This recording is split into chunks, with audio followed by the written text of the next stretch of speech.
بسم اللہ الرحمن الرحیم نحمده ونصلی ونسلم علی رسولہ الکریم واشہد ان لا الہ الا اللہ وحدہ لا شریک لہ واشہد ان محمدا عبدہ ورسولہ اما بعد۔ آج ہماری یہ تفسیر القرآن کی چوتھی کلاس ہے اور آج ہم اپنی اس کلاس کے اندر باقاعدہ قرآن مجید کا سورۃ الفاتحہ سے آغاز کر رہے ہیں۔ اللہ سے دعا ہے کہ اللہ تعالی ہمیں سننے، سمجھنے اور عمل کرنے کی توفیق عطا فرمائے۔ سورۃ الفاتحہ۔ سورۃ الفاتحہ قرآن مجید کی ایک ایسی سورت ہے جو کہ قرآن مجید کے شروع میں کہیں سے بھی شروع کیا جائے تو اس سورت کو لازمی شروع میں پڑھا جاتا ہے۔ کہیں سے بھی قرآن مجید کو شروع کیا جائے تو سٹارٹنگ میں سورۃ الفاتحہ آتی ہے۔ سورۃ الفاتحہ شاید ہی کوئی مسلمان ہو جو اپنے آپ کو مسلمان کہتا ہو اور اس کو سورۃ الفاتحہ زبانی یاد نہ ہو۔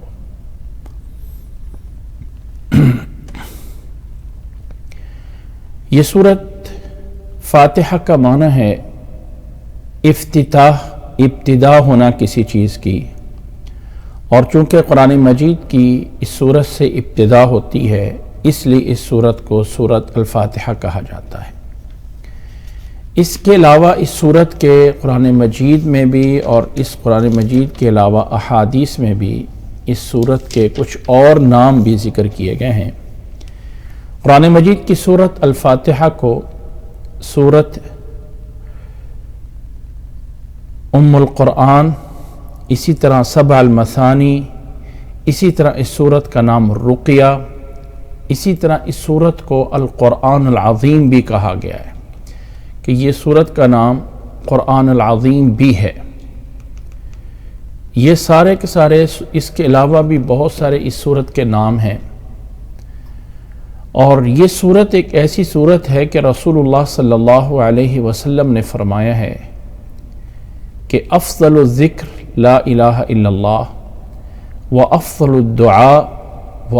الدعاء سورۃ الحمدللہ وافضل الدعاء الحمدللہ۔ سب سے افضل اگر کوئی ذکر ہے تو وہ لا الہ الا اللہ ہے، اور سب سے افضل کوئی دعا ہے تو وہ سورۃ الفاتحہ ہے۔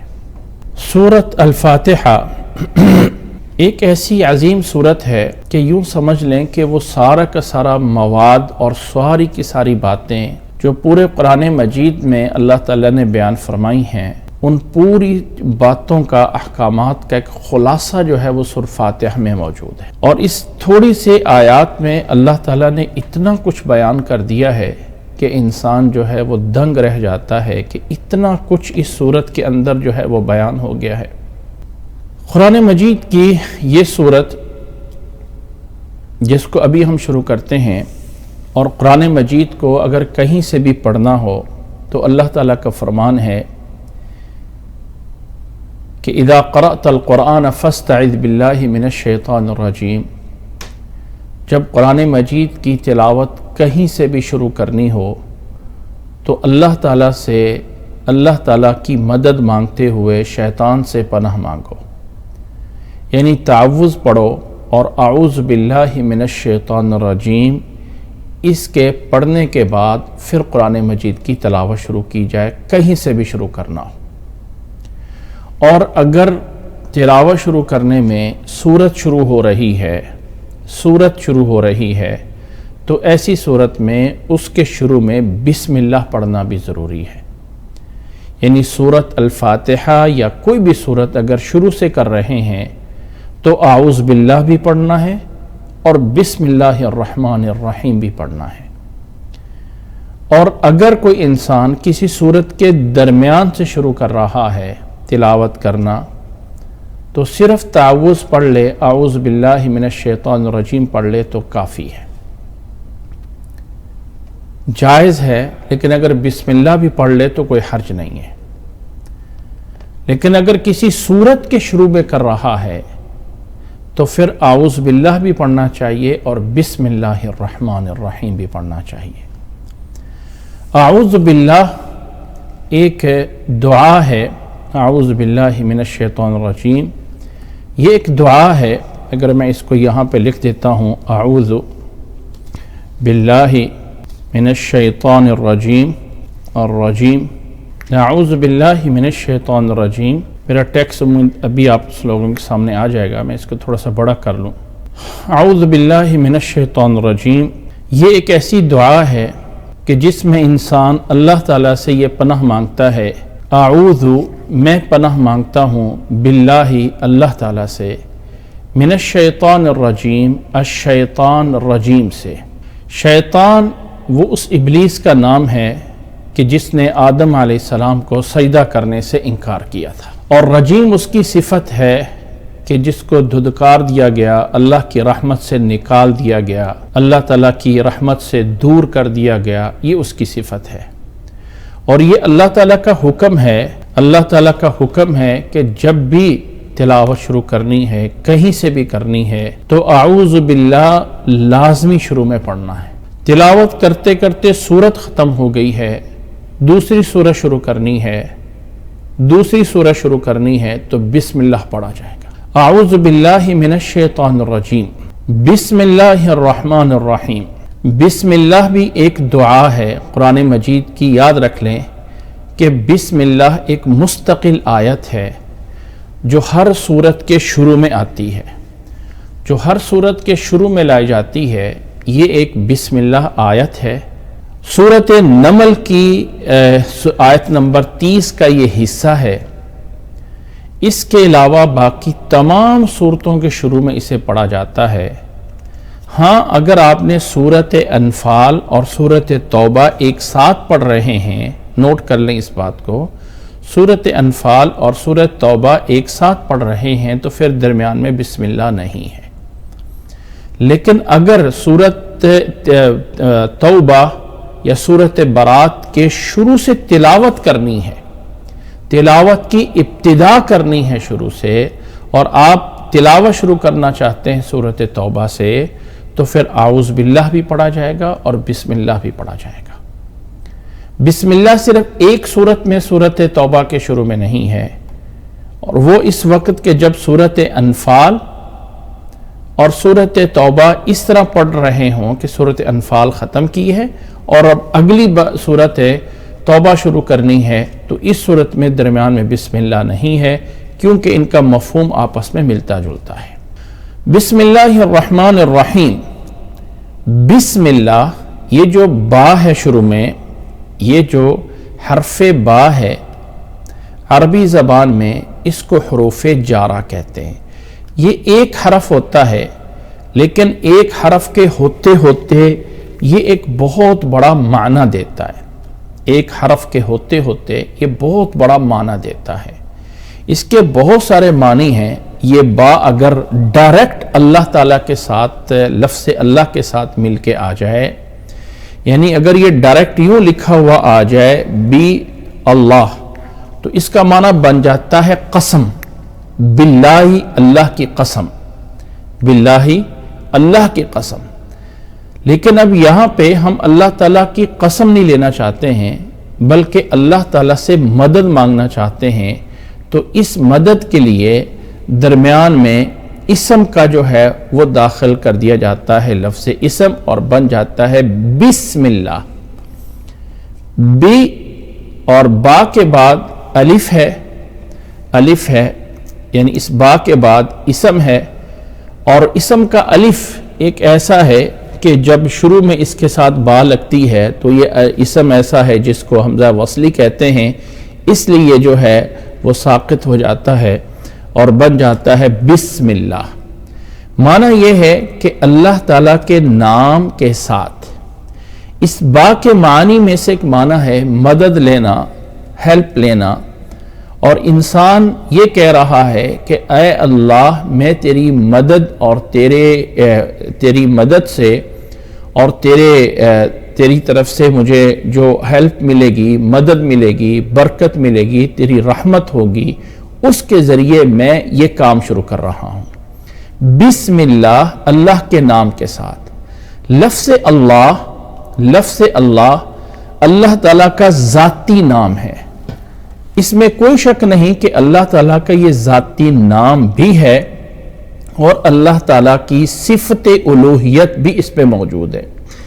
یاد رکھ لیں کہ عربی گرامر میں، بلکہ ہر ایک گرامر میں ناؤن اور صفت، نام اور صفت دونوں الگ الگ چیزیں ہوتی. مثال کے طور پہ کسی کا نام اگر شریف رکھ دیا جائے، کسی کا نام اگر یعنی افضل رکھ دیا جائے، تو لازمی نہیں ہے کہ افضل والا معنی بھی اس میں پایا جاتا ہو. افضل کا معنی کیا ہے کہ ایک بہت بڑی فضیلت والا. لازم نہیں ہے کہ وہ فضیلت والا ہو. افضل جو ہے وہ کوئی چھوٹا انسان بھی ہو سکتا ہے. کسی کا نام اگر اکرم رکھ دیا جائے تو لازمی نہیں ہے کہ اس کے اندر کرم والی صفت بھی پائی جاتی ہو. کرم کا معنی بڑا سخی ہونا، بڑا عزت والا ہونا.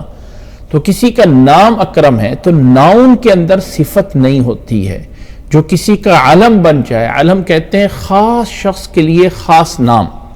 جیسے کسی کا نام خالد رکھ دیا گیا ہے، تو اب خالد کا کیا معنی ہے؟ خالدین فیہا، ہمیشہ ہمیشہ رہنے والے. تو اگر کسی کا نام خالد رکھ دیا گیا ہے تو کیا اس کو ہمیشہ کی زندگی مل گئی ہے؟ نہیں، ایسا نہیں ہے.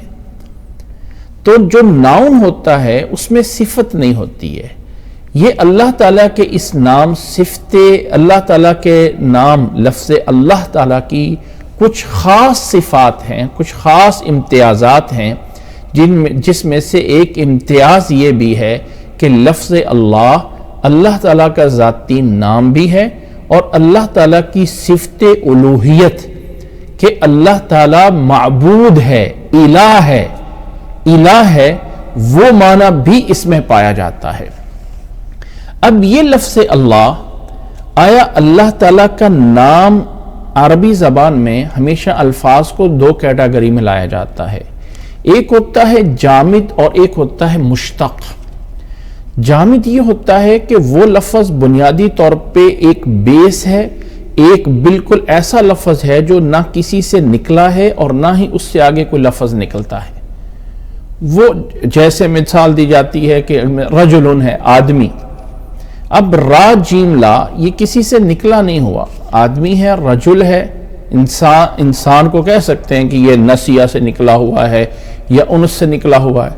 رجل بھی رجولت سے بن سکتا ہے. لیکن مین کہنے کا مطلب یہ ہے کہ ایک مثال دیں. اب لفظ اللہ، آیا یہ عربی میں جو لفظ الہن پایا جاتا ہے، الہن کا معنی معبود، اس سے نکلا ہوا یہ لفظ ہے بمعنی معبود کے، یا بنیادی طور پہ یہ لفظ جامد ہے، یہ لفظ کہیں سے نہیں بن کے آیا، نہ ہی اس سے آگے کوئی لفظ بنتا ہے، اور یہ اللہ تعالیٰ کے لیے اسم علم ہے، اسم جامد ہے، یہ مشتق نہیں ہے. الغرض مفسرین میں یا اہل لغت میں یہ دونوں رائے پائی جاتی ہیں، لیکن اس بات پہ ضرور اتفاق ہے کہ یہ مشتق ہے تو ایز اتفاق ہے.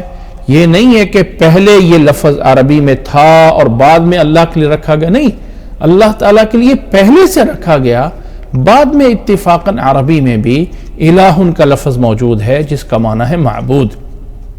اور الہن کے شروع میں ال لگ گیا تو بن گیا الالہ، اور ال کو جب الہ سے جوڑا گیا تو الہن کا حمزہ جو ہے اس کو ختم کر کے اللہ، پہلے کے حمزے کو دوسرے الہ کے ساتھ ملا کے اللہ بن گیا. اللہ یہ ایسے لغت کے ہے، لیکن اگر یہ اللہ تعالیٰ کا اسم علم ہے، ذاتی نام ہے، اللہ تعالیٰ کا صفاتی نام نہیں ہے، ذاتی نام ہے، تو واللہ عالم اس کا اشتقاق سے لنک نہیں ہے. ہاں اتفاق یہ ہے کہ عربی میں یہ لفظ بھی پایا جاتا ہے، لیکن یہ اللہ تعالیٰ کے ذاتی نام پہ ہے. اللہ تعالیٰ کا ذاتی نام لفظ اللہ، اور اس نام کو اللہ کے علاوہ کسی اور کا نہیں رکھا جا سکتا. اللہ کے علاوہ کسی اور کا نام اللہ نہیں رکھا جا سکتا. بسم اللہ، اللہ کے نام کے ساتھ. اب مدد اللہ سے مانگنی ہے یا اللہ کے نام سے مانگنی ہے؟ جب ہم بولتے ہیں بسم اللہ تو اس کا معنی بنتا ہے اللہ کے نام کے ساتھ، یعنی اللہ تعالیٰ کے نام کے ساتھ میں یہ مدد لے کے آگے والا کام کر رہا ہوں. اب اللہ تعالیٰ سے جب مدد لینی ہے تو اللہ کے نام سے لینی ہے یا اللہ تعالیٰ سے لینی ہے؟ بسم اللہ کا معنی تو یہ ہے کہ اللہ کے نام کے ساتھ. اصل میں مدد اللہ ہی کرنے والا ہے، اور ناؤن اللہ تعالیٰ کے، اللہ تعالیٰ کا نام اور اللہ تعالیٰ کی صفات، یہ اسم اور مسمى الگ الگ نہیں ہے. اللہ کا نام بھی اللہ کی صفت، یعنی اللہ کا نام بھی اللہ ہے اور اللہ تعالیٰ بھی اللہ ہے. یہ دونوں الگ نہیں کر سکتے اللہ تعالیٰ کی ذات میں. اس لیے اللہ تعالیٰ کے نام جتنی صفات ہیں، اللہ تعالیٰ کی صفت رحمان آ رہا ہے، رحیم آ رہا ہے، اللہ تعالیٰ غفور ہے، رحیم ہے، اللہ تعالیٰ کی تمام صفات سے بھی اللہ سے مدد مانگی جا سکتی ہے.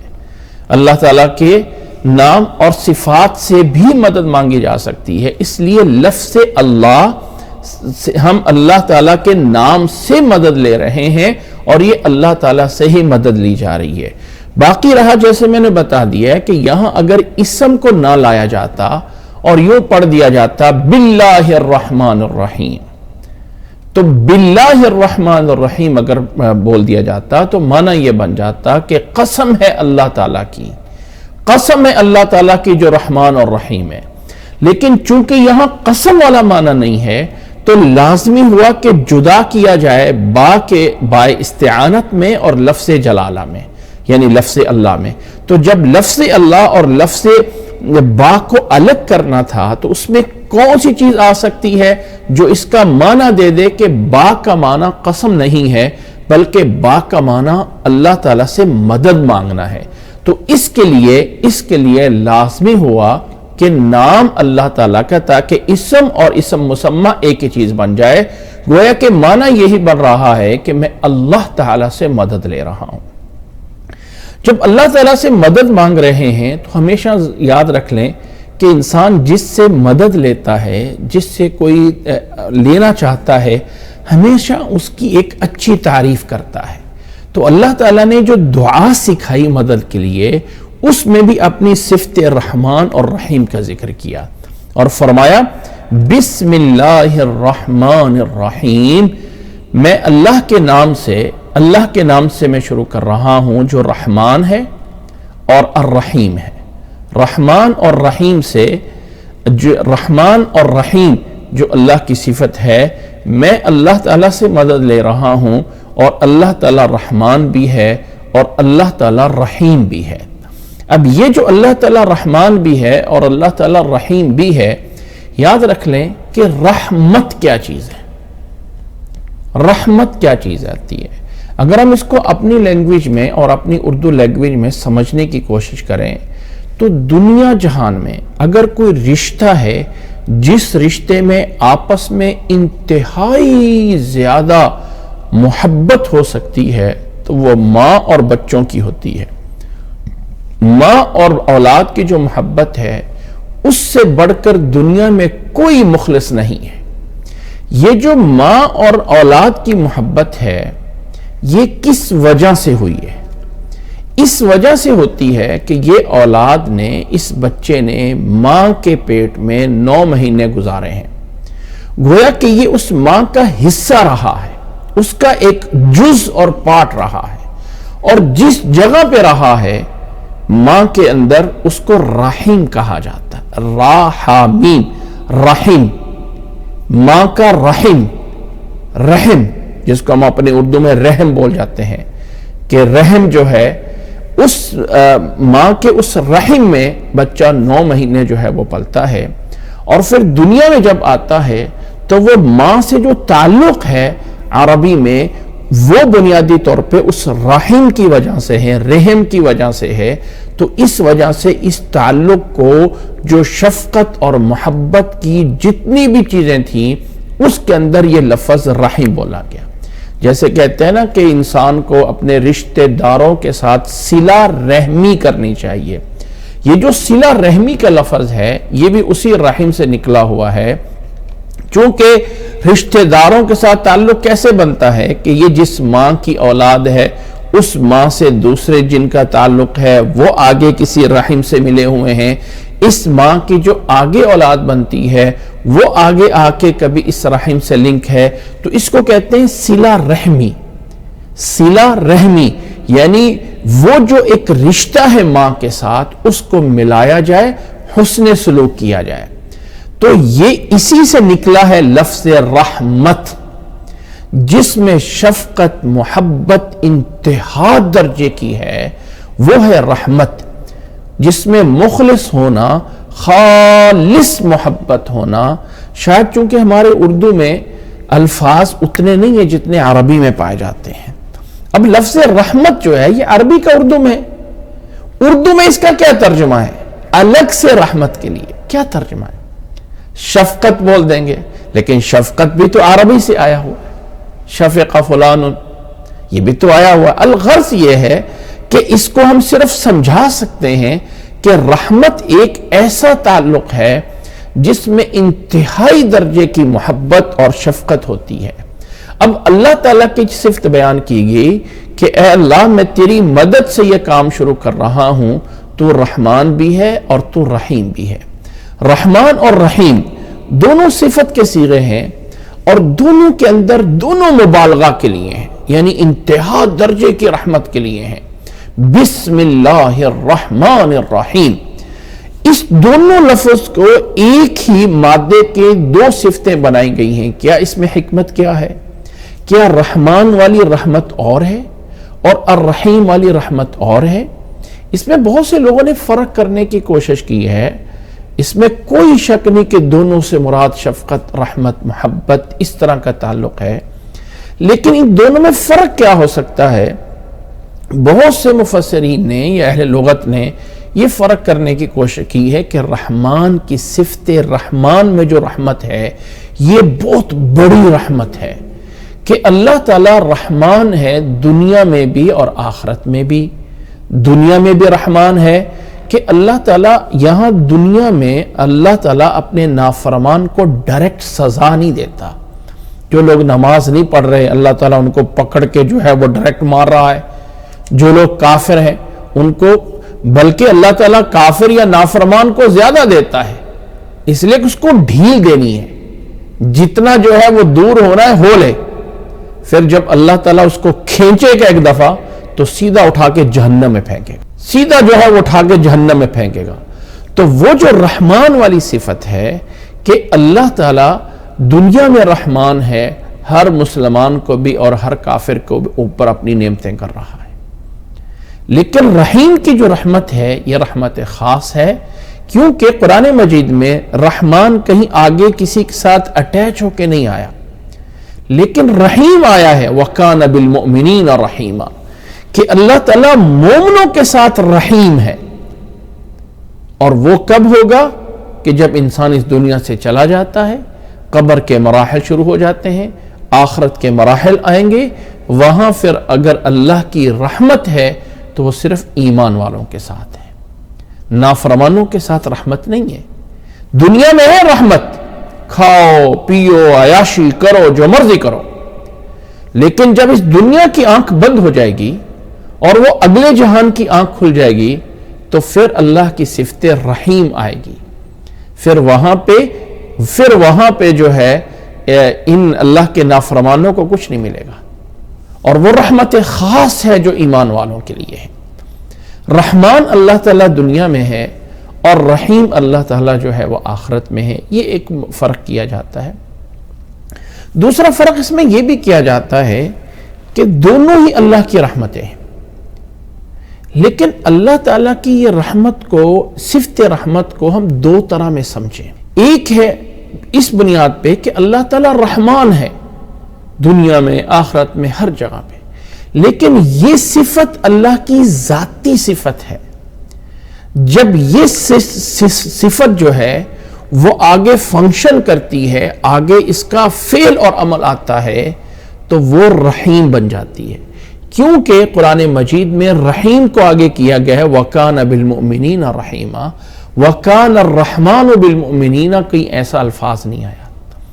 وہ کہ اللہ تعالیٰ اپنی ذات میں رحمان ہے اور آگے اپنی مخلوق کے ساتھ شفقت کرنے میں وہ رحیم ہے۔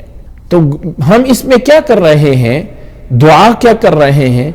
بسم اللہ الرحمن الرحیم، بسم اللہ الرحمن الرحیم۔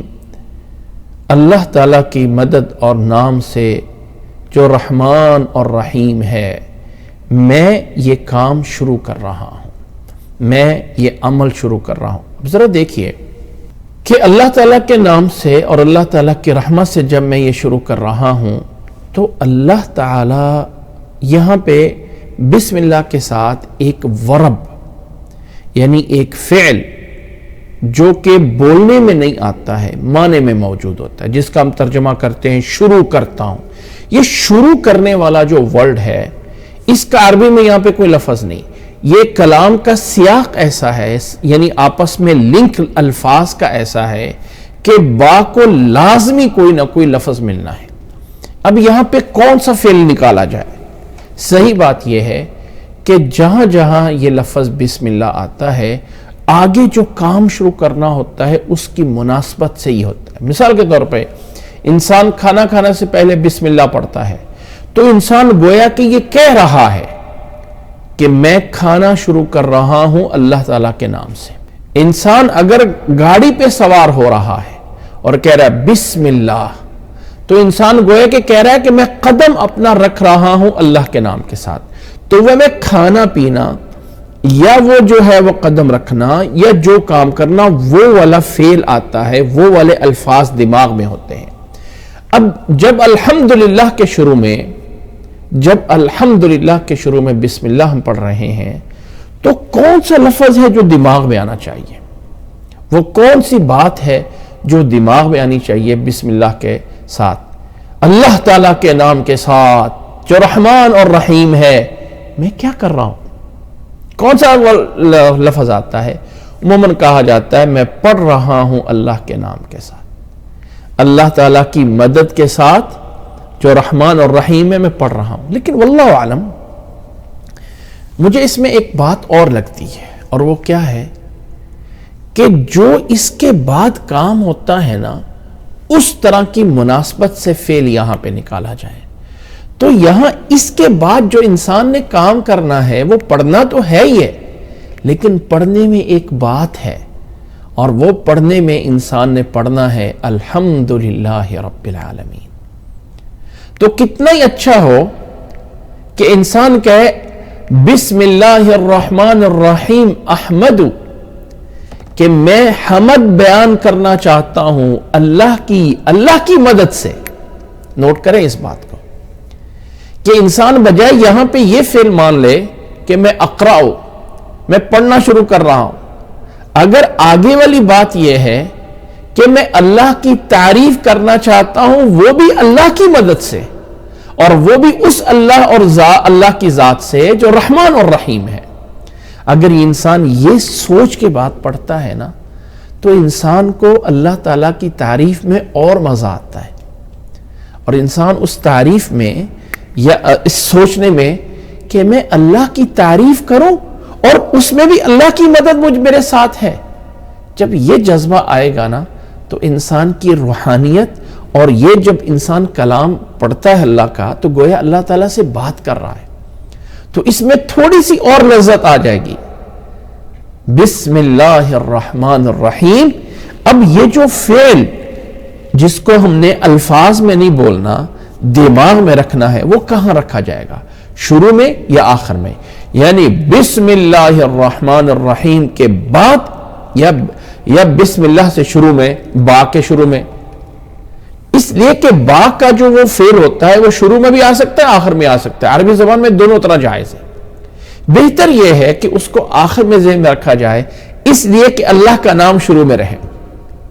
بسم اللہ الرحمن الرحیم احمد، یہ نہیں ہے کہ اقرأ بسم اللہ یا احمد بسم اللہ، بلکہ کیا بہتر ہے کہ انسان اس کو آخر میں رکھے تاکہ اللہ کا نام شروع میں رہے۔ اس کے بعد آگے ہے، اس کے بعد اگلی بات ہے، اور وہ یہ ہے کہ انسان سب سے پہلے دعا کر رہا ہے، اے اللہ میں تیری تعریف کر رہا ہوں، اور وہ بھی تیرے ہی نام سے، تیری ہی مدد سے، اور تو رحمان اور رحیم ہے۔ اب یہاں سے پھر اللہ کی تعریف شروع ہوتی ہے، اور وہ ہے الحمدللہ رب العالمین الرحمن الرحیم مالک یوم الدین ایاک نعبد و ایاک نستعین اهدنا الصراط المستقيم صراط الذين أنعمت عليهم غير المغضوب عليهم ولا الضالين. انسان کہتا ہے الحمدللہ رب العالمین.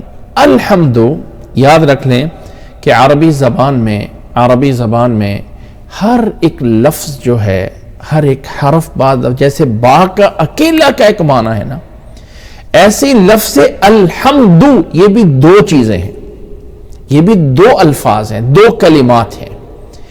اس الحمد میں ال ایک الگ چیز ہے. اس الحمد میں یہ جو ال ہے یہ ایک الگ چیز ہے، اور اس میں حمد جو ہے یہ ایک الگ چیز ہے. ال اکیلا عربی زبان میں بہت سارے معنی دیتا ہے، جس میں سے یہاں جو معنی ہے اور وہ کیا ہے کہ ال ایک جمع کا معنی دے رہا ہے. اس کو کہتے ہیں استغراق، یعنی آگے والی چیز جس کے شروع میں وہ آ رہا ہے وہ پوری اپنی حیثیت میں پورے کی پوری تعریف کی پوری قسمیں، تعریف کی پورے کمالات، جتنی بھی عمدگیاں ہو سکتی ہیں، جتنی قسم کی تعریفیں ہو سکتی ہیں، جتنے قسم کے محامد ہو سکتے ہیں، جتنی قسم کے عمدہ کلمات ہو سکتے ہیں، ان تمام کو ایک لفظ میں جمع کرنے کے لیے شروع میں یہ ال آ جاتا ہے. الحمد. حمد کا معنی ہے تعریف، اور یہ تعریف وہ ہے جو انسان اپنی زبان سے کر رہا ہے، الحمد تمام قسم کی تعریفیں، تمام قسم کے محامد للہ اللہ کے لیے ہیں. اب لفظ اللہ پھر دو الفاظ ہیں، لفظ للہ پھر یہ دو الفاظ ہیں. اس کے شروع میں جو لام ہے، یہ ایک الگ معنی رکھتا ہے، یہ ایک، اور آگے جو ہے یہ اصل میں تھا اللہ. جب اس کے شروع میں لام لگتا ہے تو لام لگنے کی وجہ سے یہ الف جو ہے وہ ختم ہو جاتا ہے، اور یہ بن جاتا ہے للہ. تمام تعریف. یہ لام جو ہے، جیسے میں نے بتایا کہ یہ لام جو ہے، یہ لام معنی دیتا ہے یہ با کی کیٹیگری کا ہے، یعنی جس کیٹیگری میں وہ پیچھے بسم اللہ کے شروع میں با تھی، اسی کیٹیگری میں لام بھی آتا ہے. یہ بھی حرف جر ہے، لیکن لام کا معنی اور ہے. ان معنی میں سے ایک معنی ملکیت ہونا، لکا تیرے لیے، لی میرے لیے، للہ اللہ کے لیے. تو پیچھے والی تمام تعریفوں کو اللہ کے ساتھ آگے جو لفظ جوڑ رہا ہے وہ یہ لام ہے، تمام تعریفیں اللہ کے لیے ہیں. اب آگے پھر اللہ تعالیٰ کی ایک اور صفت، اور وہ کون سی صفت ہے؟ رب العالمین. تمام تعریفیں اللہ کے لیے ہیں جو رب العالمین ہے. رب العالمین، لفظ رب ہم جس کا اردو میں ترجمہ کر سکتے ہیں کہ رب کا معنی ہے پالنے والا. رب کا معنی کیا ہے؟ پالنے والا. اچھا، جب بچے کو پرورش کی جاتی ہے تو وہ ایک دن میں نہیں ہو جاتی ہے. جو پرورش ہوتی ہے چھوٹے سے بڑا کر کے آگے سے بڑا ساتھ پرورش ہوتی رہتی ہے. تو یہ جو پرورش ہے، تربیت ہم جس کو کہتے ہیں، اولاد کی تربیت کرنا، ربا یربی تربیتاً، اسی سے نکلا ہوا رب، تربیت کرنے والا یعنی پالنے والا. اور لفظ رب اکیلا جو ہے اللہ کے علاوہ کسی اور کے لیے استعمال نہیں ہوتا. اللہ کے علاوہ اگر کسی اور کے لیے استعمال ہوتا ہے تو آگے والی وہ چیز لانی پڑتی ہے، اور پھر رب کا معنی پالنے والا نہیں ہوتا. رب المال، رب الدار، گھر والا، گھر کا مالک، مال کا مالک، اس کے لیے لفظ رب کا معنی اور بن جاتا ہے. اور جب یہ رب آتا ہے یا ربی، تو پھر اس رب کے اس اصلی معنی میں ربوبیت میں آ جاتا ہے رب العالمین. تمام تعریفیں اللہ کے لیے ہیں، اللہ کے لیے ہیں. رب العالمین جو ہے العالمین، اس کے بعد اگلا لفظ ہے عالمین. عالمین پھر دو الفاظ ہیں، اس میں بھی ال جو ہے وہ الگ سے ہے، عالمین الگ سے ہے. الکفر یہاں پہ وہی معنی ہے تمام جتنے بھی عالم ہیں، عالم ہیں، جتنے بھی عالمین، یہ عالم ہے. یاد رکھ لیں کہ عربی زبان میں زبر اور زیر سے فرق پڑ جاتا ہے. زبر اور زیر سے اگر کوئی علم رکھنے والا ہے، اگر کوئی علم رکھنے والا ہے تو اس کو عالم بولا جاتا ہے. لام کے نیچے زیر ہوتی ہے اور یہاں پہ لام کے اوپر زبر ہے، فتحہ ہے. نوٹ کیجئے گا اس کو، یہاں پہ اس کے اوپر فتحہ ہے، فتحہ ہے. اگر آپ اس کے اوپر غور کریں گے، اللہ اکبر، فتحہ ہے. رب العالمین کے شروع میں فتحہ ہے. یہ نہیں ہے کہ یہ زیر موجود ہے. اور جب عالم ہوتا ہے کسرے کے ساتھ ہوتا ہے تو تب اس کا معنی ہوتا ہے عالم، یعنی علم رکھنے والا، جاننے والا. اور جب عالم ہوتا ہے، عالم ہوتا ہے تو عالم اور عالم میں فرق ہے.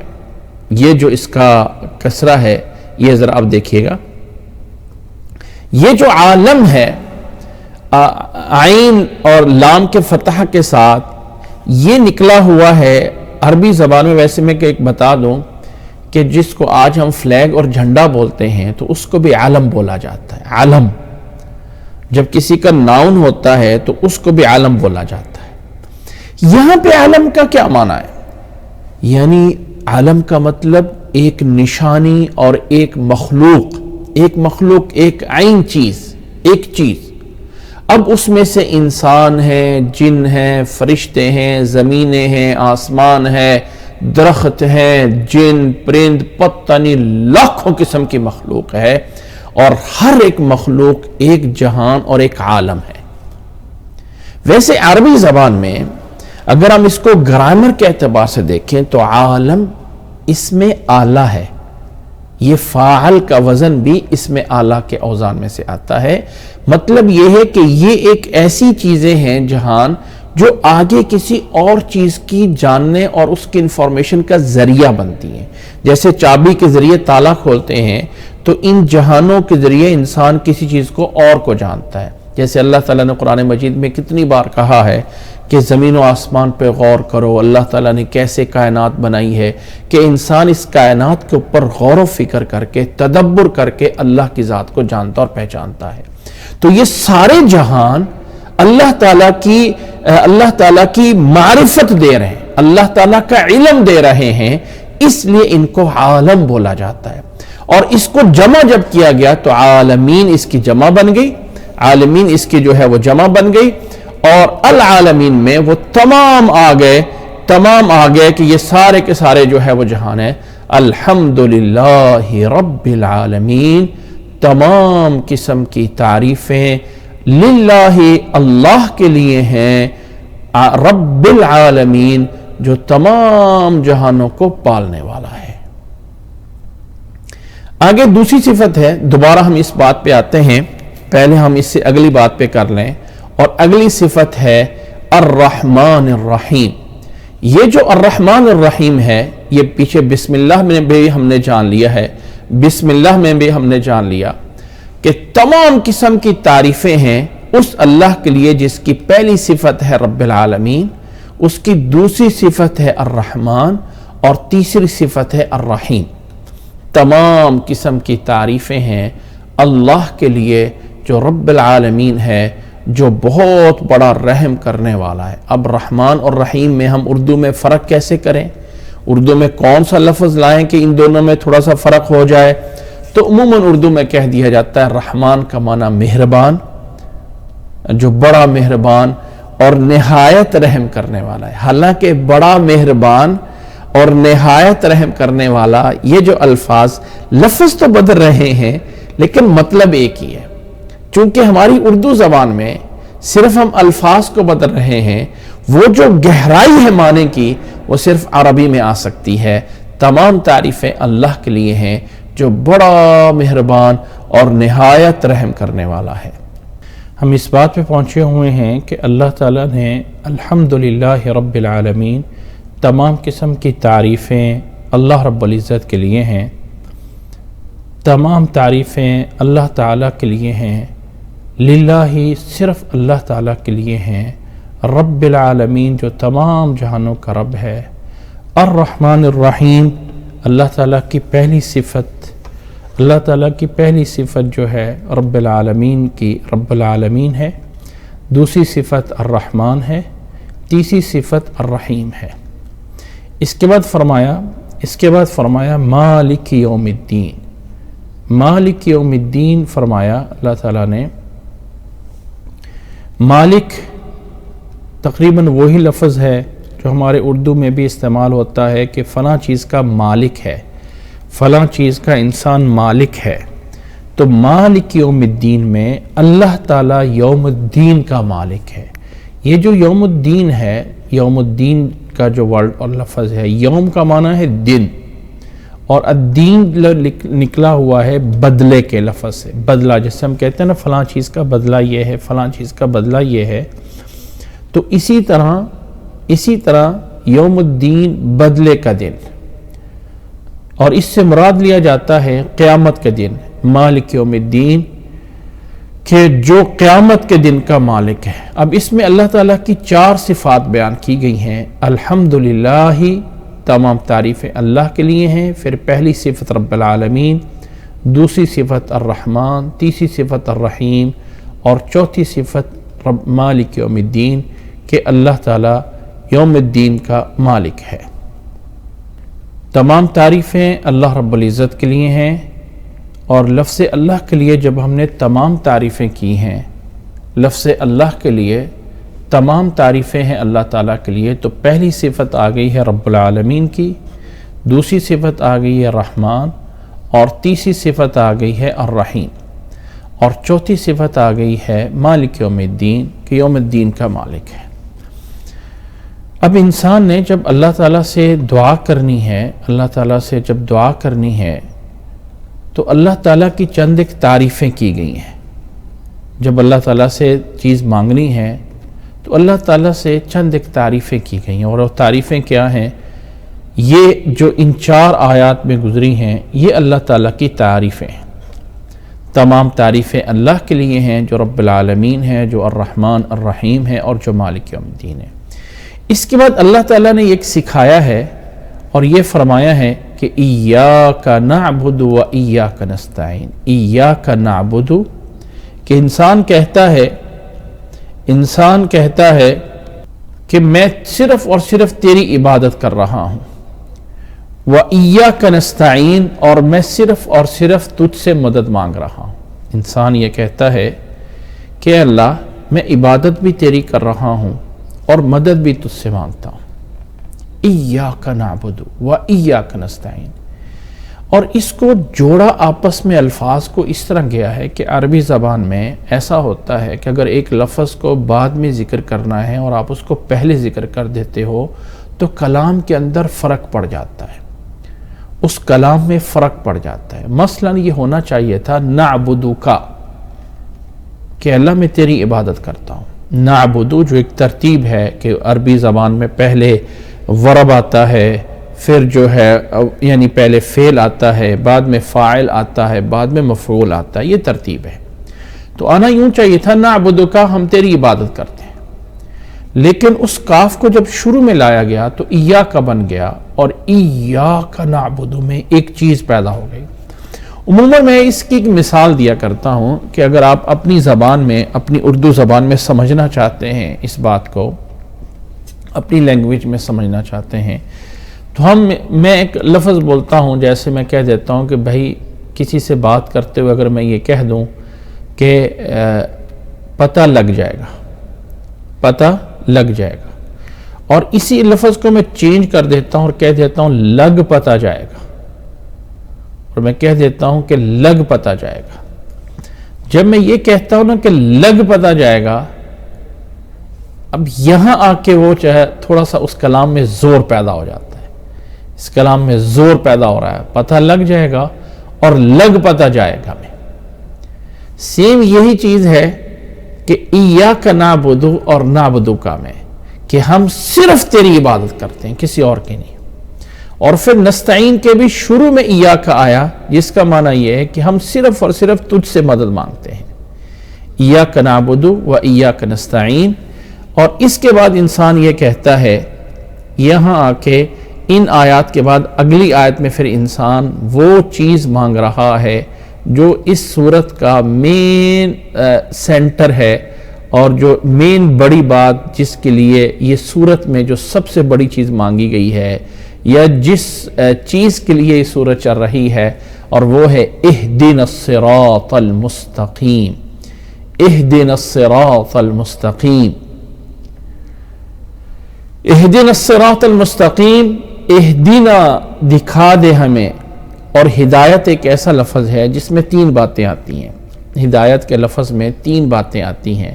ایک ہوتا ہے راستہ دکھانا، اور ایک ہوتا ہے راستے پہ چلانا، اور ایک ہوتا ہے منزل مقصود تک پہنچانا.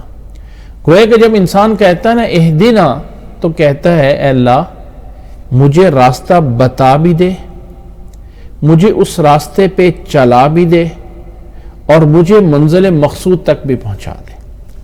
مجھے منزل مقصود تک بھی جو ہے وہ پہنچا دے کہ میں اپنی منزل تک بھی پہنچ جاؤں. اہدنا الصراط المستقیم میں یہی کہا ہے کہ اے اللہ مجھے یہ تینوں طرح سے ہدایت دے دے. ہدایت دے دے.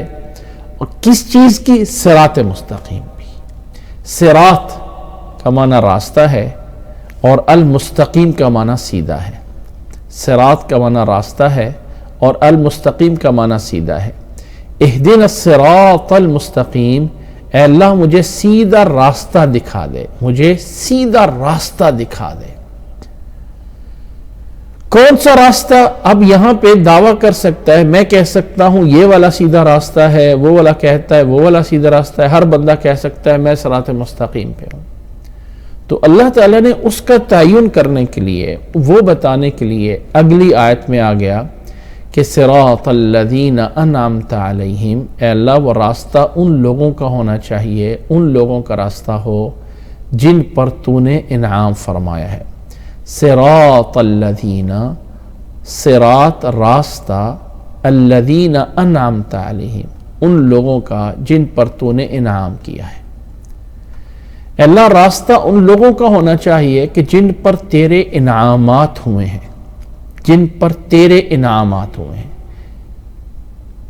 اچھا یہاں پہ ایک ذرا غور کیجئے گا، یہ بات میں انشاءاللہ تعالیٰ آپ کو بعد میں بتاتا ہوں، بس ذہن میں رکھنا بتاتا ہوں کہ اللہ نے فرمایا راستہ ان لوگوں کا جن پر تو نے انعام کیا ہے. اچھا انعام کیوں ہوتا ہے؟ اللہ تعالیٰ کا انعام کسی پہ ہونا کس لیے ہوتا ہے؟ اس لیے انعام ہوتا ہے کہ وہ نیک اعمال کرتے ہیں، اللہ تعالیٰ کے وہ قریبی ہوتے ہیں، نیک اعمال کرتے ہیں. تو اس لیے اللہ تعالیٰ کا راستہ، اللہ تعالیٰ جو ہے وہ جب نیک اعمال کرتے ہیں تو اس بنیاد پہ اللہ تعالیٰ کے قریبی ہوتے ہیں. وہ ایک الگ بات ہے کہ قرآن مجید میں ایک دوسری جگہ پہ اللہ تعالیٰ نے انعام والے لوگوں کو بتایا ہے. وہ انعام والے کون لوگ ہیں؟ اولئک الذین انعم اللہ علیہم من النبیین والصدیقین والشہداء والصالحین. انعام والے وہ لوگ ہیں جو اللہ کے انبیاء ہیں، وہ لوگ جو اللہ کے راستے میں شہید ہوئے، وہ لوگ جنہیں صدیقین کا خطاب ملا، وہ لوگ جو نیک لوگ کہلائے. ان لوگوں کا راستہ وہ ہیں لوگ جو نعمت والے ہیں. اچھا اس نعمتوں کے پیچھے کیا ہے؟ کہ اللہ کے احکامات کو پورے کرتے ہیں. تو انسان یہ بھی تو کہ اللہ تعالیٰ بندے کو سکھا سکتا تھا کہ اے اللہ صراط العمل، کہ اے اللہ مجھے وہ راستہ دکھا جس پہ میں عمل کروں. لیکن یہ بتایا کہ راستہ ان لوگوں کا جن پر تو نے انعام کیا ہے. اس لیے کہ انسان اگر یہ کہنا کہ میں دوسرے انسانوں کے بغیر سب کچھ کر سکتا ہوں تو ایسا نہیں ہے. اللہ تعالیٰ کا جو لنک ہے میرے اور آپ کے ساتھ وہ ڈائریکٹ نہیں ہے، یعنی اس علم کے پہنچنے کا اس میں کوئی شک نہیں کہ مانگ اللہ تعالیٰ سے ڈائریکٹ رہے ہیں، لیکن اللہ تعالیٰ نے اس دین پہ لینے کے لیے ہمیں کچھ لوگوں کا راستہ بتایا ہے۔ اگر کوئی انسان کہے کہ میں نہ اپنے نبی کی بات کو مجھے ماننے کی کوئی ضرورت نہیں ہے اور میں تو اللہ تعالیٰ کا کلام ڈائریکٹ لے کے سمجھتا ہوں اور بات ختم ہے، تو وہ یاد رکھ لیں کہ اس کا اسلام صحیح نہیں ہے۔ اسلام میں یہ ہے کہ صراط الذین وَمَن يَتَّبِعْ غَيْرَ سَبِيلِ الْمُؤْمِنِينَ، اللہ تعالیٰ نے قرآن مجید میں فرمایا ہے کہ جو مومنوں کے راستوں کو چھوڑ کے کسی اور راستے کی پیروی کرتا ہے نا، وہ گمراہ ہوئے، وہ گمراہ ہوگا۔ تو اللہ تعالیٰ نے یہاں پر بھی ایک اشارتاً دے دیا ہے کہ جب اللہ انسان راستہ مانگتا ہے اللہ تعالیٰ سے تو کہتا ہے اللہ مجھے ان لوگوں کے راستے پہ چلا دے جن پر تو نے انعام کیا ہے، اور پھر آگے ساتھ یہ بھی کہہ دیا کہ غیر المغضوب علیہم ولا الضالین، غیر المغضوب علیہم ولا الضالین، کہ وہ راستہ جن لوگوں کے راستے میں مجھے چلانا ہے وہ ایسے لوگ نہ ہوں کہ جن پر تیرا غضب ہوا ہے یا جو لوگ گمراہ ہوئے، جو لوگ گمراہ ہوئے یا جن پر تیرا غضب ہوا ان کا راستہ نہ۔ مغضوب غضب سے نکلا ہوا ہے، ضالین گمراہی سے نکلا ہوا ہے۔ غضب میں اور ضلالت میں فرق یہ ہے کہ اگر انسان ایک چیز کو جانتا ہے اور جاننے کے باوجود اس کام کو غلط کر رہا ہے تو اللہ کے غضب کا مستحق ہے، اللہ کے غضب کا مستحق ہو رہا ہے۔ اور اگر ایک انسان جو ہے اس کو پتہ ہی نہیں اور غلط کام پہ چل رہا ہے تو وہ گمراہ ہے، تو وہ گمراہ ہے۔ تو اللہ تعالیٰ نے فرمایا کہ جاننے کے بعد بھی نافرمانی کرنے والوں سے ہمیں بچانا، اور ہمیں ان لوگوں سے بھی بچانا جن کو پتہ ہی نہیں ہے، جن کو راستے کا پتہ ہی نہیں ہے۔ صراط الذین انعمت علیہم غیر المغضوب علیہم ولا الضالین۔ اب ذرا اگر اس سورت کا دوبارہ سے ہم ایک اس انداز سے ترجمہ پڑھ لیں، اس انداز سے کہ ہمیں اس کا تھوڑا سا اندازہ ہو جائے۔ اللہ اکبر، ذرا سامنے اس کو دیکھیے گا اس سورت کو۔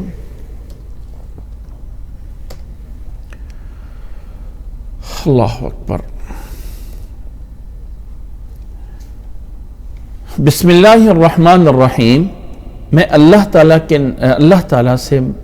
تعالیٰ سے مدد مانگتے ہوئے جو بڑا مہربان اور نہایت رحم کرنے والا ہے، تعریف کر رہا ہوں اسی اللہ کی اور بول رہا ہوں الحمدللہ رب العالمین، تمام تعریفیں اللہ کے لیے ہیں جو تمام جہانوں کا پالنے والا ہے، جو بڑا مہربان اور نہایت رحم کرنے والا ہے، جو مالک ہے، پوری طرح کا مالک ہے یوم الدین کا۔ اس لیے کہ دنیا میں تو میں کہہ سکتا ہوں میں گھر کا مالک ہوں، میں زمین کا مالک ہوں، میں فلاں چیز کا مالک ہوں، اگرچہ میری یہ ملکیت بھی عارضی ہے، میرے مرنے کے بعد یہ ساری چیزیں کسی اور کی ہو جائیں گی، آج میری ہیں تو کل کسی اور کی ہو جائیں گی، تو میں ان کا مالک نہیں ہوں، وہ آج میرے پاس ہے، لیکن قیامت کے دن ایک ایسا ہے کہ جس کا خالص اللہ تعالیٰ مالک ہے۔ انسان یہ اللہ کی تعریف کرنے کے بعد پھر اللہ تعالیٰ سے کہتا ہے ایاک نعبد و ایاک نستعین، اللہ میں تیری ہی عبادت کرتا ہوں اور تجھی سے مدد مانگتا ہوں۔ پھر اللہ تعالیٰ سے مانگتا ہے اہدنا الصراط المستقیم، اے اللہ مجھے سیدھا صحیح راستے پہ چلا دے، دکھا دے، پہنچا دے۔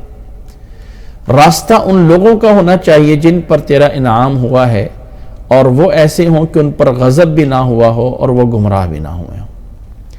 خلاصہ یہ ہے، اے اللہ جو تو تعریفوں والا ہے، میں تیری عبادت کرتا ہوں، مجھے نیک لوگوں کے راستے پہ چلا دے۔ بس ساری بات کا خلاصہ کیا ہے؟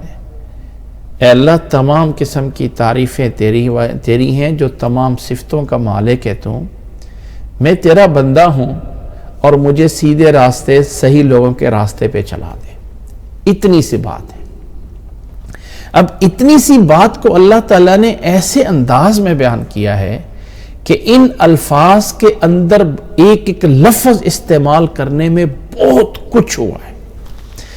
جیسے میں نے شروع میں حدیث بیان کی تھی، اب میں چند ایک باتیں جو اس کی تفسیر میں بیان کرنا چاہتا ہوں ان کو ذرا سمجھیے گا۔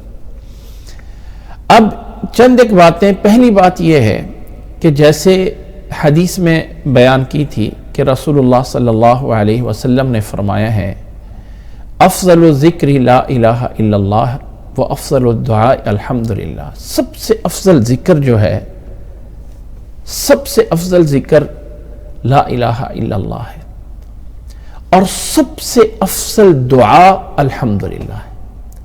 اب الحمدللہ میں کیا دعا ہے؟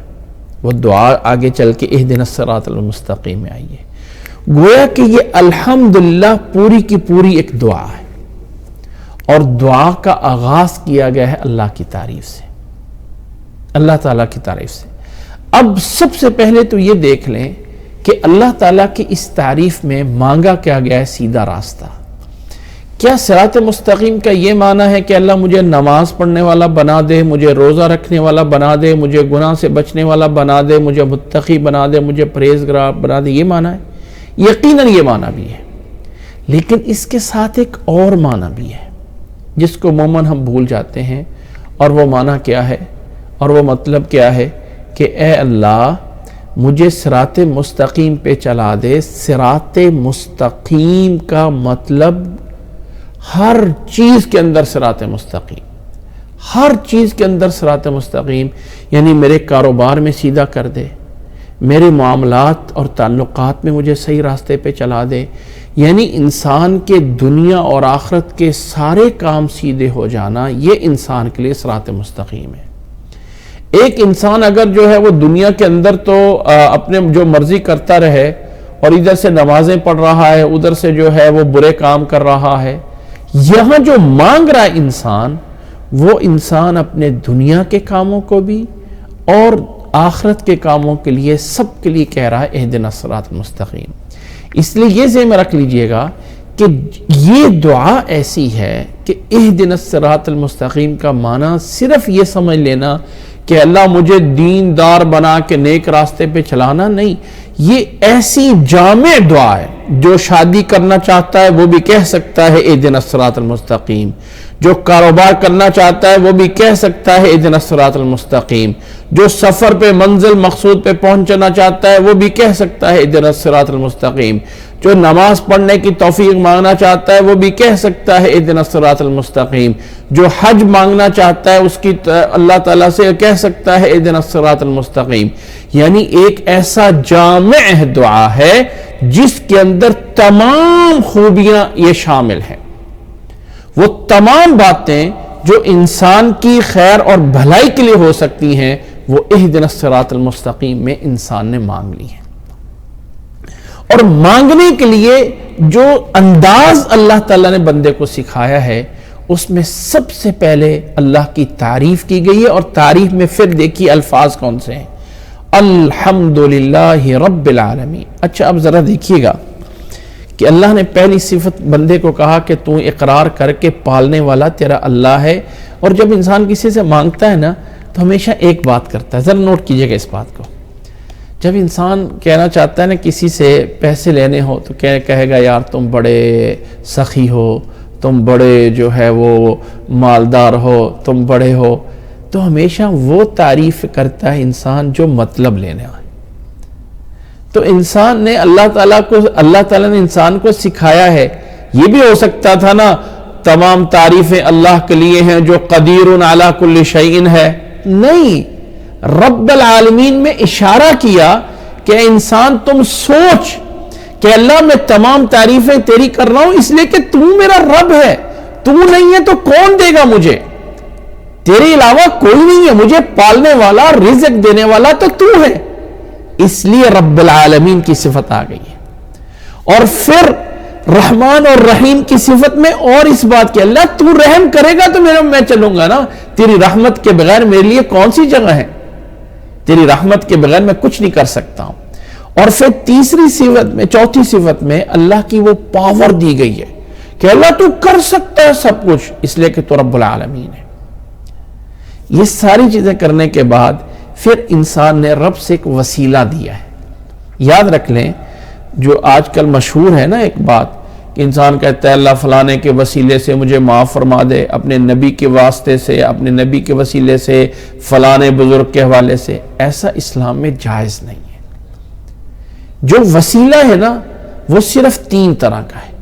نمبر 1، انسان اللہ تعالیٰ کی ذات اور صفات کا وسیلہ دے، اے اللہ تو غفور ہے، اس کے وسیلے سے مجھے معاف فرما دے، اے اللہ تو قدیر ہے، اس کے وسیلے سے مجھے معاف فرما دے۔ ایک یہ چیز ہے۔ دوسرا یہ ہے کہ انسان اپنے اعمال کا وسیلہ دے، اور وہ انسان نے اللہ تعالیٰ نے سکھایا ہے ایاک نعبد، اللہ میں تیری عبادت کرتا ہوں، تو میری مدد کر، اے اللہ میں تیرا بندہ ہوں، اللہم انی عبدک، اللہ تیرا میں بندہ ہوں، تیری میں عبادت کرتا ہوں، اس لیے تو میری مدد فرما۔ تو اپنی عبادت کو، اپنے عمل کو ایک وسیلہ بنا کے انسان پیش کر سکتا ہے، اور یہ جائز ہے اور یہ سکھایا گیا ہے۔ اگر یہ انسان دعا کرنا چاہے، اللہ تعالیٰ سے کبھی چاہے کہ میں ایسی دعا کروں، ایسی دعا کروں کہ اللہ میری دعا کو قبول کرے، تو ذرا اپنی زندگی کے صندوقڑی میں ذرا کھول کے دیکھ لیں، میری زندگی میں کوئی ایک عمل ہے کہ جس کو میں کہہ سکوں اللہ یہ تو میں نے تیرے لیے کیا تھا نا، اللہ میں نے یہ تو تیرے لیے کیا تھا نا، اور کچھ نہ صحیح یہ ایک عمل ہے جو میں تیرے دربار میں، تیری درگاہ میں لایا ہوں، کوئی ایک عمل پیش کر دو۔ اگر تو ہے زندگی میں تو اللہ کا شکر ادا کرو، اور اگر 20 سال 30 سال 40 سال 50 سال 60 سال کی زندگی میں ایک نظر پھیرنے سے کوئی کام بھی نظر نہ آئے تو فکر کرنی چاہیے، فکر کریں کہ کیا ہوگا۔ اس لیے انسان کو یہ یعنی اللہ تعالیٰ کے سامنے اپنے اعمال کا پیش کرنا۔ وہ ایک حدیث سنی ہوگی، رسول اللہ صلی اللہ علیہ وسلم نے فرمایا تھا کہ 3 لوگ جاتے ہوئے کہ غار میں، بارش آئی، غار میں چلے گئے، پہاڑ کے اندر تھوڑا سا راستہ تھا، اس کے اندر گئے، اب بارش آ رہی، تیز آندھی تھی، اوپر سے پتھر گرا، اس کا آگے سے دروازہ بند ہو گیا، اب تینوں اندر بند ہو گئے۔ تینوں نے کہا کہ آج اپنا کوئی عمل تلاش کرو اور اس عمل کا واسطہ دے کے اللہ سے دعا کرو، اللہ تعالیٰ قبول فرمائے گا۔ اور یہ حدیث نبی صلی اللہ علیہ وسلم نے بیان فرمائی ہے۔ تینوں نے ایک ایک عمل پیش رکھا۔ ایک نے کہا اے اللہ فلانے کی امانت میں نے واپس کر دی تھی، اے اللہ فلاں میں اس کو رکھ سکتا تھا لیکن میں نے واپس کر دی۔ ایک نے کہا اے اللہ میں اپنے والدین کی فلاں خدمت کی تھی۔ ایک نے کہا اللہ فلاں موقع پہ میرے پاس گناہ کرنے کے پورے اسباب موجود تھے، اور وہ گناہ میں صرف تیرے ڈر کی وجہ سے بچ گیا، تو اس سے ڈر کے میں نے وہ گناہ چھوڑ دیا۔ تو یہ والے اعمال کو وسیلہ بنا کے اللہ تعالیٰ سے دعا کرتے ہیں، اللہ تعالیٰ نے وہ پتھر پیچھے ہٹا دیا اور وہ نکل گئے۔ اور تیسری بات ہوتی ہے کہ انسان کسی نیک بندے سے دعا کروائے فزیکل طریقے سے، واقعاتی دنیا میں آپ میرے لیے دعا کر دیں۔ اس کی مثال جیسے حضرت عمر رضی اللہ تعالیٰ عنہ کے دور میں بارش ایک دفعہ رک گئی، قحط پڑ گیا، تو حضرت عباس رضی اللہ تعالیٰ عنہ کو لایا گیا اور ان سے کہا گیا کہ آپ ہمارے لیے دعا کر دیں۔ انہوں نے دعا کی، بارش کی، اور پھر حضرت عمر رضی اللہ تعالیٰ عنہ نے فرمایا کہ اے اللہ جب تیرا نبی زندہ تھا تو ہم ان سے دعا کرواتے تھے، وہ ہمارے لیے دعا کرتے تھے اور تو قبول کر لیتا تھا، آج نبی کے چاچے سے ہم دعا کروا رہے ہیں، اس دعا کو وسیلہ بنا کے اے اللہ تم ہمارے لیے بارش نازل فرما دے، تو اللہ نے بارش نازل فرما دی تھی۔ تو انسان جب کسی کا واسطہ دے سکتا ہے نا اللہ تعالیٰ سے، یہ نہیں کہہ سکتا فلانے بزرگ کا، فلانے نبی کا، فلانے فرشتے کا، نہیں، جو جائز ہے اسلام میں صرف 3 آپشن ہے، اللہ کی صفات کا، کسی نیک بندے کی دعا کا، اس کی ذات کا وسیلہ نہیں دے سکتے۔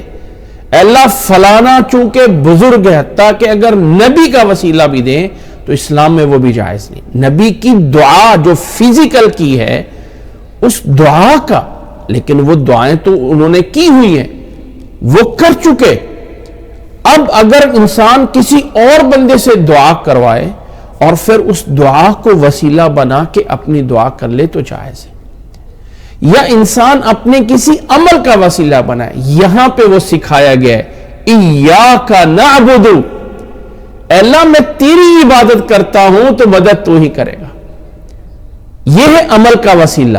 اے اللہ تمام تعریفیں تیرے لیے ہیں، ساری قدرت تیرے لیے ہے، مالک تو ہے، تو بڑا رحیم ہے، اور جب میری عبادت بھی تیرے لیے ہے تو پھر اللہ تو میری مدد کر دے۔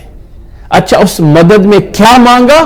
ایک جامعیت چیز، اہدنا الصراط المستقیم، اے اللہ میرے سارے کماں نو سیدھا کر دے، مجھے سارے کاموں میں صحیح کر دے، چاہے میرا کاروبار ہے، چاہے میرا گھر ہے، چاہے میری مسجد ہے، اے اللہ میرے سارے کاموں کو صحیح راستے پہ چلا دے۔ صراط الذین انعمت علیہم، اس لیے وہ لوگ جو مجھے راستہ دکھا کے گئے ہیں، اے اللہ ان لوگوں کے راستے پہ جن پہ تو نے انعام کیا ہوا ہے۔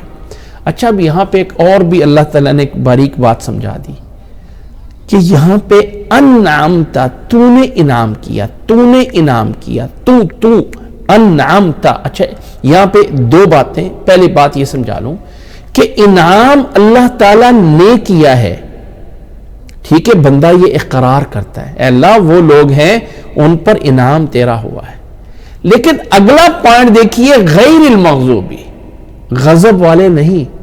یہاں پر بھی تو کہہ سکتا تھا نا صراط الذین انعمت علیہم غیر الذین اغضبت علیہم، ان لوگوں کا نہیں جن پر تو نے غضب کیا، تو نے غضب کرنے والی بات نہیں کی ہے، تو نے انعام کرنے والی بات بندے نے کی ہے، اللہ نے سکھائی ہے۔ اس لیے یاد رکھ لیں کہ انسان اللہ تعالیٰ کی طرف، اللہ تعالیٰ سے بندے کا مخاطب ہونے کا ایک ادب سکھاتا ہے، اور وہ یہ ہے کہ اللہ کی طرف برائی کی نسبت کرنا جائز نہیں ہے۔ برائی کی نسبت کرنا جائز نہیں، کیا مطلب برائی کا؟ اس میں کوئی شک نہیں کہ بیماری بھی اللہ دیتا ہے، شفا بھی اللہ دیتا ہے، لیکن جب انسان نے نسبت کرنی ہے یا بات کرنی ہے فَإِذَا مَرِضْتُ فَهُوَ يَشْفِينِ، جیسے قرآن میں فرمایا جب میں بیمار ہوتا ہوں شفا وہ دیتا ہے۔ یہاں پہ انعام تو نے کیا ہے، غضب ان پر کیا گیا، یہ نہیں کہا جن پر غضب تو نے کیا، اس میں کوئی شک نہیں، یہ اس میں کوئی شک نہیں کہ غضب اللہ تعالیٰ کی طرف سے ہے، بیماری بھی اللہ تعالیٰ کی طرف سے ہے، مشکل اور مصیبت بھی اللہ تعالیٰ کی طرف سے ہے، لیکن ایک ادب انسان کے لیے یہ ہے کہ اللہ کی طرف برائی کی نسبت کرنا جائز نہیں ہے۔ انعمت، انعام کی نسبت تو کر دی، نسبت کا مطلب کہ اللہ تو نے انعام کیا ہے۔ غضب میں کہا غیر المغضوب علیہم، جن پر غضب کیا گیا، کیا تو اللہ نے لیکن اس کو واضح نہیں کیا، وَلَلظَّالِينَ، اور نہ وہ لوگ جن پر گمراہ ہوا ہے۔ ضمن ایک بات میں سمجھانا چاہتا تھا کہ اللہ تعالیٰ کو مخاطب کرنے کے لیے، اللہ تعالیٰ کو مخاطب کرنے کے لیے ہمیشہ واحد اور مفرد کا لفظ استعمال ہوتا ہے، یعنی عربی زبان میں اگر میں جیسے ہم اردو میں بولتے ہیں، اردو یا ہندی میں کسی کو بولتے ہیں آپ ایسا کر لو، تم ایسا کر لو، یہ لفظ آپ اور لفظ تم میں شراکت موجود ہے، یعنی جمع کے لیے بول دیا جاتا ہے تم سب یہ کام کرو، آپ سب لوگ یہ کام کرو، اس میں جمع ہو سکتا ہے۔ جب بندہ مخاطب کرتا ہے نا تو اس کے لیے جائز نہیں ہے کہ وہ جمع کا صیغہ استعمال کرے، اس لیے انعمت انت الاحد الصمد، اے اللہ تو یہ کر سکتا ہے، تم یہ کر سکتے ہو، آپ یہ کر سکتے ہو، اس لیے جائز نہیں ہے کہ تم اور آپ کے اندر ہو سکتا ہے کہ تھوڑا سا بھی کہیں مشابہت آ جائے کہ کہیں یہ انسان اللہ کے ساتھ کسی اور کو بھی ملا رہا ہے، تو ایسے الفاظ اور کلمات بولنا قطعاً جائز نہیں ہے جس میں شک ہو سکتا ہو کہ یہ انسان اللہ کے علاوہ کسی اور کو بھی مخاطب کر سکتا ہے، نوٹ کریں اس بات کو۔ لیکن جب اللہ تعالیٰ انسان کی طرف متوجہ ہوتا ہے، اِنَّا أَنزَلْنَاهُ فِي لَيْلَةِ الْقَدْرِ اِنَّا أَعْطَيْنَاكَ الْكَوْثَرَ، تو اللہ تعالیٰ اپنی طرف سے جمع کا صیغہ استعمال کرتا ہے۔ ہاں واحد کا بھی ہے، انی انا اللہ لا الہ الا انا فاعبدنی، میں اللہ ہوں میری عبادت کرو. لیکن جمع بولا انا انزلنا، ہم نے نازل کیا، انا اعطینا، ہم نے عطا کیا. تو اللہ تعالیٰ جمع کا اس لیے بولتا ہے. یاد رکھ لیں کہ جو بادشاہوں کے خطاب ہوتے ہیں، جو بڑے لوگوں کی بات ہوتی ہے، بادشاہ آ کے یہ نہیں کہتا کہ میں یہ آرڈر دے رہا ہوں، بلکہ بادشاہ کہتا ہے ہمارا یہ آرڈر ہے، ہمارا یہ حکم ہے، ہم یہ پیغام دیتے ہیں. تو اللہ تعالیٰ جب کسی بات کو بڑا کرنا چاہتا ہے تو تب اپنی طرف سے جمع کا صیغہ بولا جاتا ہے. انا اعطیناک الکوثر، ہم نے آپ کو عطا کی ہے وہ نہر کوثر، ہم نے آپ کو عطا کی ہے خیر کثیر، ہم نے آپ کو دیا ہے. انا انزلنا، ہم نے نازل کیا ہے اس کتاب کو، اس لیے کہ اس آگے والی بات کو بڑا کرنا ہے. لیکن جب بندے نے انسان، اب یہاں پہ چونکہ بندہ کہہ رہا ہے، اللہ نے بندے کو سکھایا ہے، تو کہا صراط الذین انعمت علیہم، جن پر تو نے انعام کیا. وہ لوگ ایسے ہونے چاہیے کہ جن پہ غضب بھی نہ ہوا ہو اور وہ ضالین بھی نہ ہو، گمراہ بھی نہ ہو. یہ ہے انسان جو اس چیز میں اللہ تعالیٰ سے مانگ رہا ہے. اس صورت، پوری صورت میں ایک چیز مانگی گئی ہے، اہدنا الصراط المستقیم. یاد رکھ لیں جتنی بھی دعائیں آپ کر سکتے ہیں، جو بھی مانگ سکتے ہیں، سب سے بڑی اگر کوئی دعا ہے تو وہ یہی صورت ہے.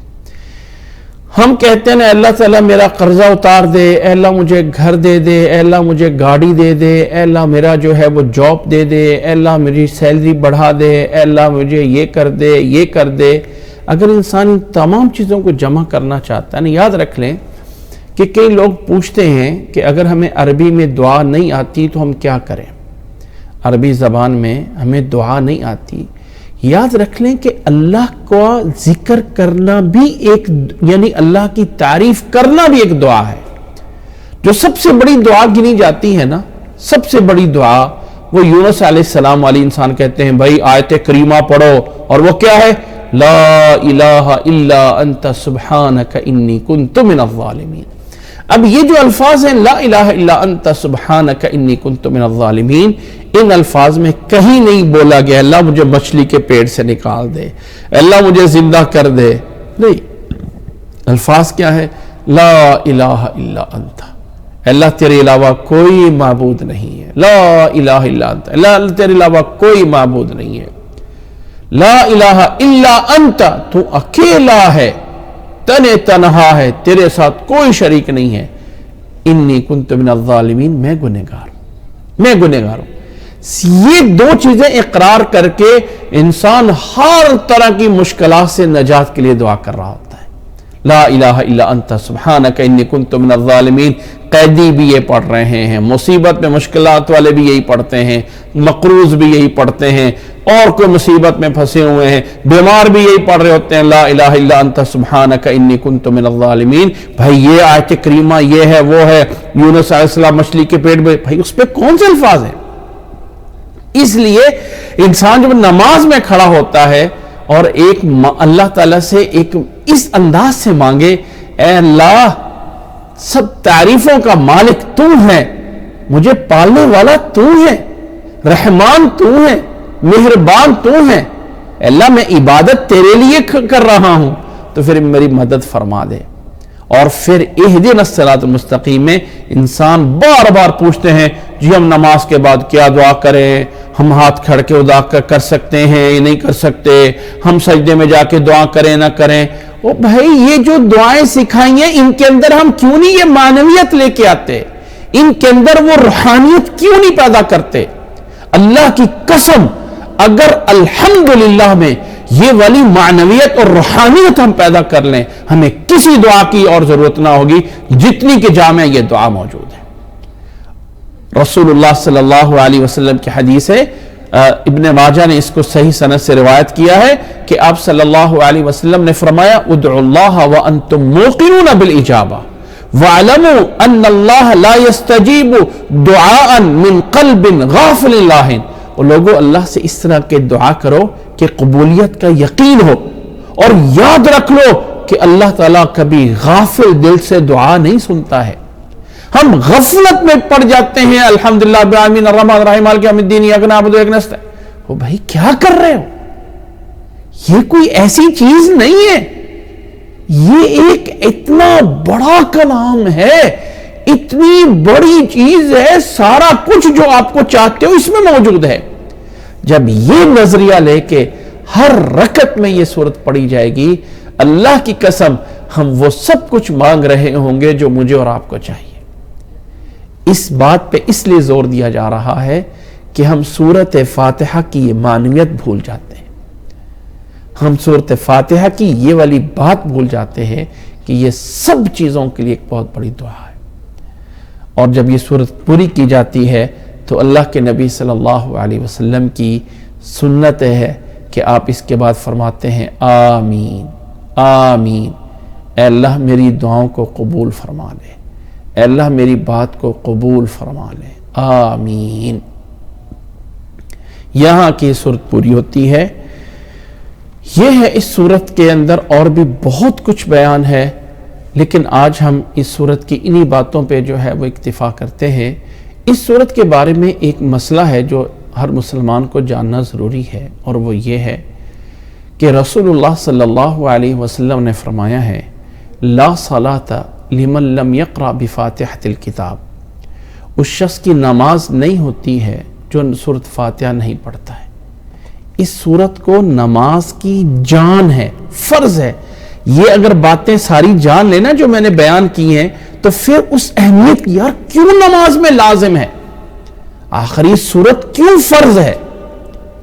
یاد رکھ لیں یہ جو حدیث ہے عبادہ بن صامت رضی اللہ تعالیٰ عنہ کی, حدیث کی تمام کتابوں میں موجود ہے, تمام کتابوں میں موجود ہے. اور اس حدیث میں لا صلاۃ لمن لم یقرأ بفاتحۃ الکتاب یہ کسی خاص کے لیے نہیں ہے, چاہے کوئی امام ہے, چاہے کوئی مقتدی ہے, چاہے کوئی اکیلا ہے, چاہے جو بھی ہے جو نماز پڑھ رہا ہے. اسی طرح نماز بھی عام ہے, چاہے وہ نفل ہے, چاہے وہ سنت ہے, چاہے وہ فرض ہے, چاہے وتر ہے, چاہے تہجد ہے, چاہے نماز جنازہ ہے. جو بھی نماز ہے جس کو نماز صلاۃ بولا جا سکتا ہے اس شخص کی وہ صلاۃ اور وہ نماز نہیں ہے جو سورۃ فاتحہ نہیں پڑھتا ہے. اس لیے یاد رکھ لیں اگر امام اونچی بھی قرات کر رہا ہے تو پھر بھی آپ کو سورۃ فاتحہ پڑھنا لازم ہے. اس کے پیچھے پیچھے آہستہ سے دل میں پڑھ لیں, زبان تو ہلنی چاہیے. اب وہ جو آہستہ آہستہ آپ اس کے ساتھ پڑھ لیں گے وہ باقاعدہ اللہ کے نبی نے خود اجازت دی. کچھ لوگ کہتے ہیں جی یہ تو نہیں پڑھنی چاہیے, یہ قرآن مجید کی مخالفت ہو رہی. بھائی جس پہ نازل ہوا ہے قرآن اسی نے اس سورت کو فرض کیا ہے. اور صحیح مسلم کی یہ روایت بھی ہم نے سنی ہوگی کہ آپ صلی اللہ علیہ وسلم فجر کی نماز پڑھا رہے تھے اور پیچھے دیکھا کہ کچھ لوگوں کے پڑھنے کی آواز آ رہی ہے. نماز کے بعد پوچھا کہ میرے پیچھے تم کیا پڑھتے ہو؟ فرمایا جی ہاں. فرمایا کچھ نہ پڑھو سوائے سورۃ فاتحہ کے کہ اس کے بغیر نماز نہیں ہوتی ہے. یاد رکھ لیں کہ جس رکعت میں سورۃ فاتحہ نہیں نہ پڑھی جائے گی وہ رکعت شمار نہیں ہوگی. جس رکعت میں اگر آپ رکوع سے پہلے آئے ہیں اور رکوع کے اندر مل گئے ہیں امام سے, سورۃ فاتحہ رہ گئی ہے تو اس رکعت کو شمار نہیں کیا جائے گا. نوٹ کریں اس بات کو, اکثر مسلمانوں میں یہ غلطی ہے اور بنیاد بناتے ہیں جس حدیث کو کہ وہ سلمہ بن اکوع کی روایت ہے کہ رسول اللہ صلی اللہ علیہ وسلم کے ایک صحابی دوڑتے ہوئے آئے اور رکوع میں آ کے مل گئے. اب اس روایت میں آگے کوئی وضاحت نہیں ہے کہ انہوں نے رکعت پڑھی تھی یا نہیں پڑھی تھی. بھئی پہلی والی بات تو موجود ہے. اب اگلی جو بات اللہ کے نبی صلی اللہ علیہ وسلم نے ان کو فرمائی کہ زادک اللہ حرصاً. اب زادک اللہ حرصاً کے بعد آگے فرمایا ولا تعد, آئندہ ایسا نہ کرنا, یعنی دوڑ کے نہ آنا. لا تعد, اس رکعت کو شمار نہ کرنا. لا تعد, دوڑنا نہیں ہے. اب اس لا تعد, لا تعد, لا تعد, لا تعد یہ تینوں انداز سے پڑھا جا سکتا ہے. وہ کس انداز سے اس کو جو ہے وہ حدیث میں پڑھا جائے. اللہ کے نبی نے فرمایا دوبارہ ایسا نہیں کرنا, دوبارہ دوڑ کے نہیں آنا, اس رکعت کو شمار نہ کرنا, کئی معنی ہو سکتے. لیکن اس حدیث اس بات پہ خاموش ہے کہ اس نے وہ رکعت پڑھی تھی یا نہیں پڑھی تھی. ہاں اتنا ذکر آتا ہے کہ وہ رکوع میں آ کے ملے. بھائی رکوع میں آ کے ملنے کی دلیل کہاں ہے کہ رکعت ہو گئی؟ یا تو اس حدیث میں یہ نکالا جائے کہ انہوں نے بعد میں رکعت نہیں پڑھی. نبی صلی اللہ علیہ وسلم کی حدیث کا غالب مفہوم یہی ہے کہ آئندہ ایسا نہ، آئندہ دوڑ کے نہ، کیونکہ وہ دوڑ کے آ کے رکوع میں مل گئے تھے. یاد رکھیں سورۃ فاتحہ ہر رکعت میں امام کے پیچھے اگر آپ اتنا سا ٹائم آ گئے ہیں کہ امام کھڑا تھا اور قیام میں آپ پہنچ گئے، اور چاہے وہ آخری قل واللہ احد اللہ الصمد لم یلد ولم یولد یہیں پہ پہنچا تھا اور آپ نے اللہ اکبر کہا کے پیچھے نیچ لیے، اب آپ نے سورۃ فاتحہ جلدی سے پڑھنی. اگر امام کے رکوع سے پہلے آپ سورۃ فاتحہ پوری کر لیتے، یعنی امام پہلے رکوع میں چلا گیا، آپ نے جلدی سے سورۃ فاتحہ پڑھ کے امام کے رکوع میں جا کے مل گئے ہیں، امام کی کمر کے ساتھ کمر مل گئی ہے کہ وہ بھی رکوع میں تھا اور آپ بھی رکوع میں چلے گئے، تو اب تو رکعت ہو جائے گی. لیکن اگر خطرہ ہے کہ امام اٹھ جائے گا تو پھر آپ سورۃ فاتحہ کو چھوڑو اور رکوع پورا کرو. ایسی صورت میں دوبارہ سے یہ رکعت پڑھنا ہوگی. جب امام سلام پھیرے گا تو اٹھ کر وہ ایک رکعت پڑھنی ہے، اس لیے کہ جس رکعت میں سورۃ فاتحہ نہیں پڑھی جاتی ہے وہ رکعت شمار نہیں ہوتی ہے، چاہے وہ فرض نماز ہے، چاہے وہ نفل نماز ہے، چاہے وہ سنت نماز ہے، جو بھی نماز ہے، ہر نماز کی ہر رکعت میں حدیث اپنی جگہ پہ موجود ہے. لا صلاۃ لمن لم یقرأ بفاتحۃ الکتاب، اس شخص کی نماز نہیں ہے جو سورۃ فاتحہ نہیں پڑھتا ہے. یہاں آ کے ہم اس سورۃ فاتحہ کی بہت ساری باتیں جو ہے وہ پوری کرتے ہیں، اور انشاءاللہ تعالی کل آئندہ سے اس اگلی سورت ہم سورۃ بقرہ کا آغاز کریں گے.